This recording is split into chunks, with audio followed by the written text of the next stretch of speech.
Hello, everyone. I'm Janet Salmons, Methods Guru for Sage Method Space.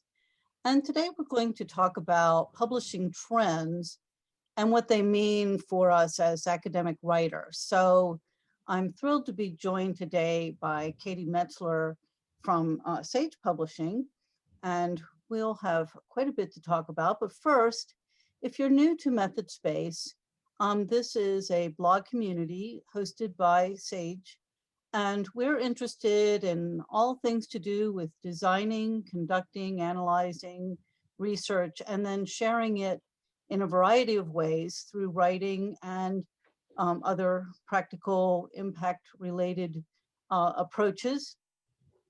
You can see at the heart of this diagram, I have teaching and learning, because we feel that wherever you are, whether you're a student or an experienced researcher, there's always something new we can learn. So we share research ideas and resources with that in mind.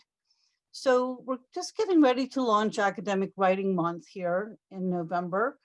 And we want to kind of look ahead at how things are changing and what we might do about it. So to get ready. So Katie, why don't you begin by introducing yourself?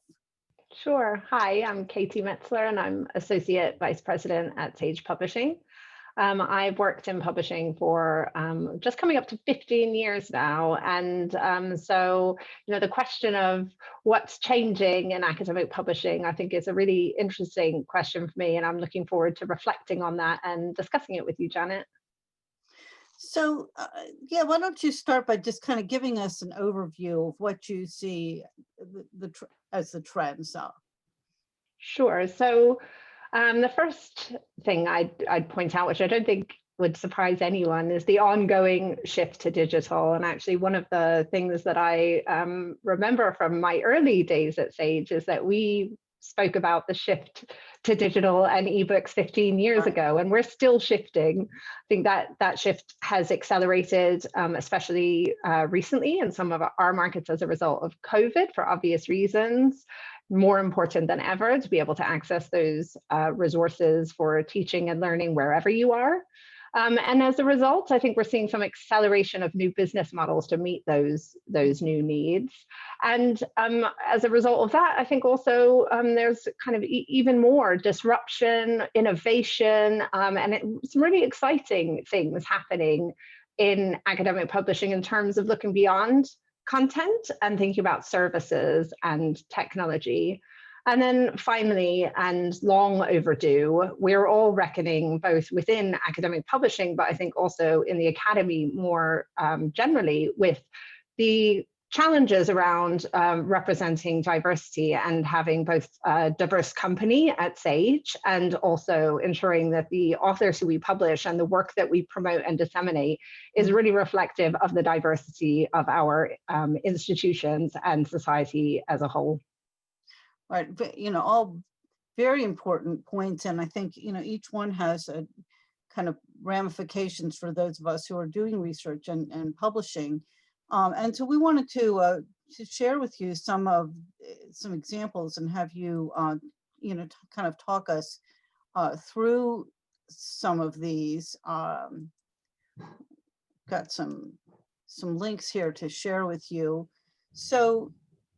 This site, tell us a little bit about the Sage campus and some of the kind of courseware options. Sure. Yeah, so I think, as I said, a kind of accelerated shift to digital. This isn't new. We've seen the rise of MOOCs and the kind of rise and plateauing of massive open online courses. But I think there is a shift that remains around thinking about how to really use digital resources to enhance teaching. And I think COVID is a time where lots of academics are sort of scrambling to figure out how best to use their face-to-face time in teaching. And so Sage Campus is a platform that offers online courses for learning skills and research methods. And we see these as being really useful for a flipped classroom model where a faculty member really wants to use their time with their students for discussion and for debate and for checking in on learning, and use the affordances of digital resources like these online courses. And I think that's a real sort of opportunity, I think, for educators and academics to think about how they can sort of be participating in these sort of new forms of teaching and learning that are emerging. Right, and I think for those of us who do academic writing or write textbooks, to start to think about, how can the content I'm creating, fit into these kinds of environments and be used, in a more dynamic way. So rather than thinking, well, I'm going to write a textbook and then someone is going to teach it, thinking about kind of almost integrating some of those, learning experiences, into the writing. Yeah. So that, And I think it's Sage video, which is, I think, the other thing worth pointing out. This is an example of exactly that, which is saying that there is, the beauty, the utility of a textbook. I think it remains, and it is still a major part of our publishing, and our and academic publishing is still very sort of committed to the textbook, because it's got so much value, and students, and faculty tell us that all the time, and we know that's true. But I think there are opportunities around video, as well as audio. So podcasts are kind of increasingly being used in teaching and in educational settings. And so, as an academic looking to publish or promote or disseminate your work, I think, we're moving beyond the print paradigm. And I think as educators and as writers, thinking, what does it mean to write a video script instead of a textbook, or what does it mean to record a podcast lecture versus doing something that you might have done through a written script. And so I think, it's a great opportunity for us all to kind of be thinking about those different modes of communicating. And, good pedagogy crosses those different formats, for sure. There's great print pedagogy, and there's also fantastic, video pedagogy as well as audio. Right. So it seems to me that, as we think about these options and moving beyond simply thinking about, as an academic writer, that you're not only writing, that on one hand, it allows us to tap into the skills that we may already have from our teaching. We already know how to present, because we do that as faculty members. We already have to think about ways to present things that to reach different kinds of learners and different kinds of learning styles. So on one hand, I think it allows us to bring maybe some of those other skills into our kind of writing sphere, but at the same time, not all of us are going to be able to learn all of those things. So then, to me, it points to the importance of collaboration, of finding people who have some of the skills. And maybe we aren't graphic designers, maybe we don't like speaking in a recording, and so there are ways we can partner with others. And to me, those are really important things to think about as we're looking to go forward. But I always encourage people to inquire through your library, your writing center, your teaching and learning center, some of those services that may be aimed towards their students are also available to you as a faculty member. So as I say, the teaching and learning side, we have the chance to learn from one another, and certainly Academic Writing Month is a time we can do that. So another point that you mentioned about publishing for impact, and together with fighting misinformation, really trying to get the good stuff out there. I think this is it just becomes more and more important every day, it seems like. So why don't you tell us a little bit about what Sage is doing in that regard? Sure. Yeah. So I think, in addition to kind of major trends in academic publishing around business models and shifting formats, I think there's also, right now, certainly I feel that as publishers, a lot of us are thinking about how we can really sort of live our values and the importance of us as publishers in fighting misinformation, in publishing, really impactful social science. We're as a social science publisher, and taking very seriously our role as publishers in providing high quality expert content, but in formats that are, accessible to many. And so this is an example here that you're showing of a book that we actually released an uncorrected proof of for free on Social Science Space, which is one of our community sites. What this shows is that there is really a moment here with a lot of the things that are sort of happening, a lot of the challenges that we're facing, where there is a real need and a demand for high quality expert content, and that as writers, we should be thinking about what's the information that you have that needs sharing? What are these issues that we're all facing as a society that academics are able to kind of really help and provide that antidote to some of the kind of misinformation which we know is spreading. So I think that is right now, in terms of trends that I'm really passionate about and feel are very important to Sage right now, is it's taking very seriously our sort of commitment to ensuring that research and knowledge gets shared as widely as possible. And I think another example of that is in terms of the skills that we require in this age of misinformation. And so we've got a course on critical thinking as part of Sage Campus. But I think that is a theme that definitely a theme and a trend that I would say is like at the center of what we're doing. So it's not just the information, but it's also ensuring that people have the skills in order to assess quality sources, and that is so much a part of what educators are doing all the time. But we have a part to play in that as an academic publisher. Right.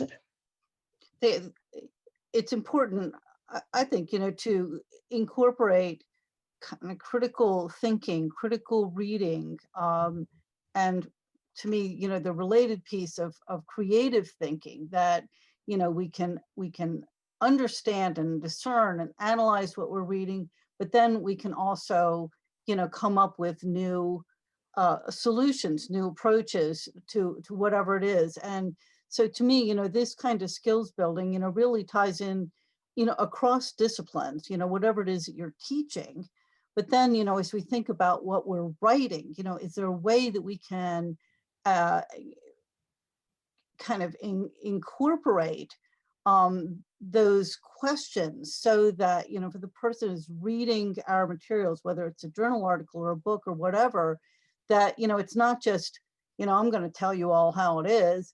It's, really helping people to see how to use those ideas in new ways. So I think all of these pieces, I think really fit together. Yeah. I think another good example is the what do we know about what should we do about series, which again, I think this is in terms of thinking about the role that academic publishing has to play. These are a great example as a series of books short enough to be read on a long train journey, which are taking like a huge amount of information. So you can see some of the topics covered: immigration, inequality, housing policy, housing, internet privacy, and saying, what has social science taught us about this? What do we know about this issue? And then, not just what do we know, but what should we do about it? And I think, in terms of thinking about the role of academic writers, there's explaining and understanding, and then there's also sort of recommending a path through and an approach to take. And I think this is a great example of kind of crossing that boundary as in terms of academic writing, instead of just sort of studying the problem, but studying it very well, summarizing it really accessibly, but also kind of moving past that and saying, okay, and now what should we do about it? So there's a bit of a polemic kind of element to it, but a really excellent, I think, piece of publishing that Sage has done here in this series to get those really important ideas, kind of accessibly into the hands of as many people as possible. Right. I think, as a doctoral student working on a thesis or a dissertation, typically in the last chapter, we talk about, what are the implications of this research? And so with this kind of series, we see, well, that really is an important thing to think about. It's not only, that someone somewhere thought you ought to include that in your final chapter, but that, that really is an important part. And we talk so much today about research impact and, bridging theory and practice. And, I think, there really is a call for that. We can no longer, in my personal opinion, just do the, well, I'm going to design a study, conduct a study, write articles, and then, someday I'll get around to saying what this means in a practical sense. We have so many problems that are really quite imminent now. So, as an academic writer, to think, well, yes, well, I do have to do all of those other things, perhaps as a part of my career advancement, but I still have, a responsibility to share what I've learned in ways that people can use it. So I think this is a great example of that. Yeah, and I think kind of moving into thinking about journals publishing, I think that is where sort of in terms of trends of scholarly publishing, this kind of question of impact and how we ensure that the research that we're doing gets into as many hands as possible. The trends that we obviously need to mention is kind of the trend towards open access and the challenges that poses for various stakeholders in the ecosystem of scholarly publishing. In scholarly publishing, including publishers, but a belief that the results of academic research are so important that they should be shared really broadly. And then sort of I think kind of related to that is the sort of the role of academics in their own sort of public engagement and self-promotion in terms of impact and how to make sure that the research that you're doing, the writing that you're doing, does have that impact and does reach the broadest sort of possible audience. And so one of the examples, I think one of the excellent examples is The Conversation, which is a news site where all of the articles are written by academics. So all of their authors are academics, but they're partnered with a journalist. And so they're, very accessible, kind of newsworthy, but really rigorous and based on kind of deep, expert knowledge. And I think this is one way that if you're an academic writer and you're thinking about how to kind of like bridge that gap and how to ensure that your ideas are reaching the widest possible audience, I would really encourage you to check out The Conversation. And you can just, on their website, it tells you how to pitch an article to them. And that's a really, really great way. We also have a book on social media for academics, another important way, I think, to sort of reach a broader audience and to promote your own work. And that's by Mark Carrigan. And I think you've got an image of the cover in your slides there, Janet. Right. Well, before I go back to that, too, I think, the Conversation, and there are several others like that.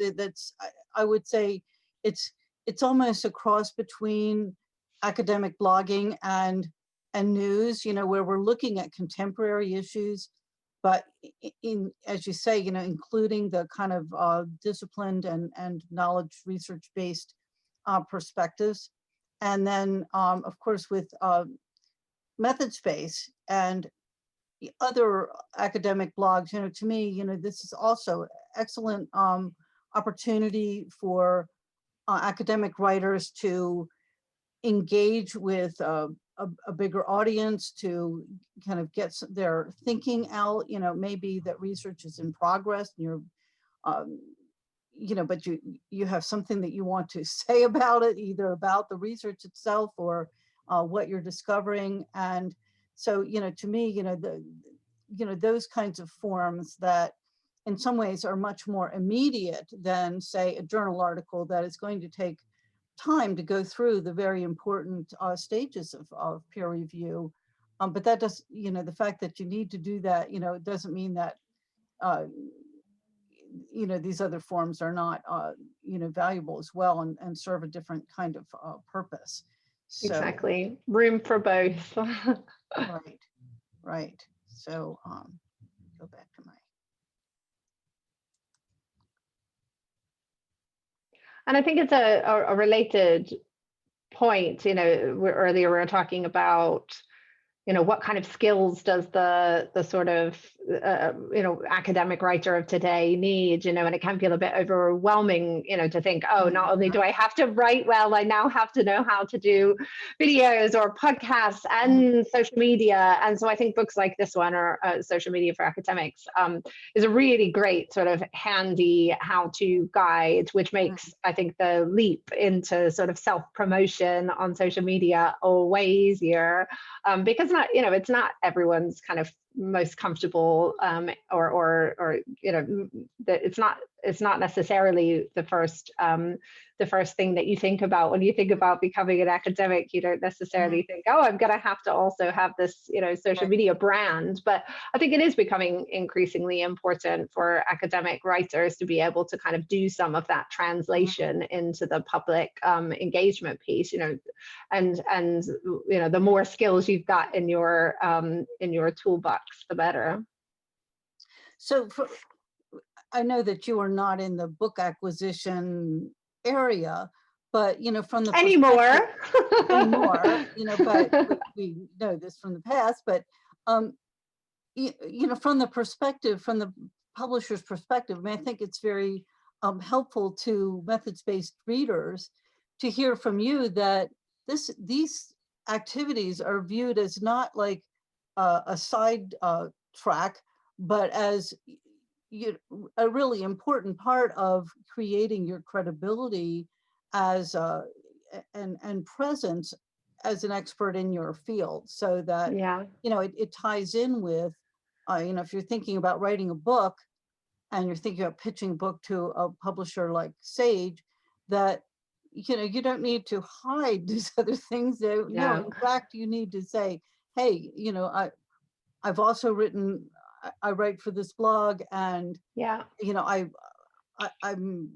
a part of these other professional communities that include practitioners, and that all of these activities are of value, and not everything is going to be important for every person. You've got to pick and choose, but sure, I think that's part of the strategic thinking we're encouraging people to do with this academic month, writing month, to look at the options and think about what fits with your own career goals, and which of these skill sets and areas of work might you need to develop going forward. And we have a number of examples at Sage where we have actually commissioned, because we saw someone on Twitter. We've reached out to someone with a really big Twitter following. I mean, yes, they also have the credentials to back it up. We are an academic publisher, and we're still interested in promoting and publishing kind of experts. But those with big social media profiles have done something on top of being an expert. They've figured out how to reach a really wide audience, and for a publisher that's extremely exciting and hugely attractive. So I would say, if that is something that you're very comfortable with, or something that you are keen to learn, I'd encourage people to, and definitely put it in your proposal to a publisher if you are reaching out. If you can say, I've got X number of people reading my blog, that's all really good supporting evidence that you've managed to kind of reach people with your ideas.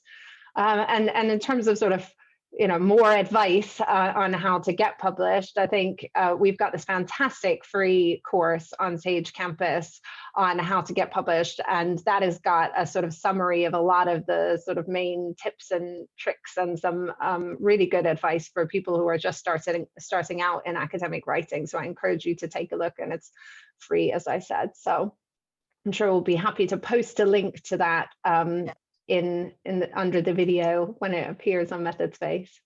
Yes.